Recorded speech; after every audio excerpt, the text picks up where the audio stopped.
from Navati, studying in first year class.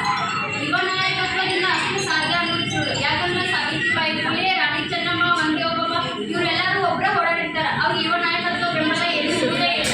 ಆಮೇಲೆ ಎಷ್ಟೋ Azad Singh, Chandrashekhar Azad Singh July 23 ಅವ್ರು ಇವರ ಜನನ ಆಗ್ತೈತಿ. ಇವರು ಸಹ ಒಬ್ಬರೇ ಹೋರಾಡ್ತಾರೆ.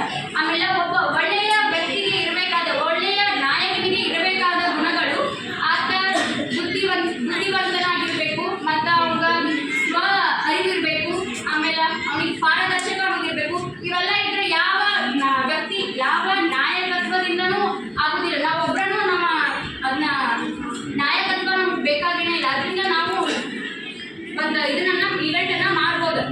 ಆಮೇಲೆ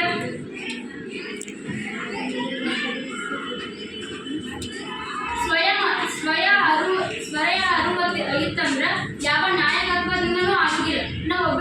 ನಾವು ಎಷ್ಟೋ ಫ್ಯಾಮಿಲಿ ಪ್ರಾಬ್ಲಮ್ಸ್ ಅದು ಬಂದ್ರಲ್ಲ, ನಾವು ಒಬ್ಬರೇ ಫೇಸ್ ಮಾಡ್ತೀವಿ. ಬಿಕಾಸ್ ನಮಗೆ ಬಂದಿದ್ದ ಪ್ರಾಬ್ಲಮ್ಸನ್ನು ನಾವ ನಿಂತು ಮಾಡಬೇಕಾಗೈತಿ. ನಮ್ಮ ಪ್ರಾಬ್ಲಮ್ಸಿಗೆ ಇನ್ಯಾರು ಬರ್ತಾರೆ ಅನ್ನೋದು ಅದೆಲ್ಲ ಸುಳ್ಳು ಕಲ್ಪನೆ ಅಷ್ಟೇ.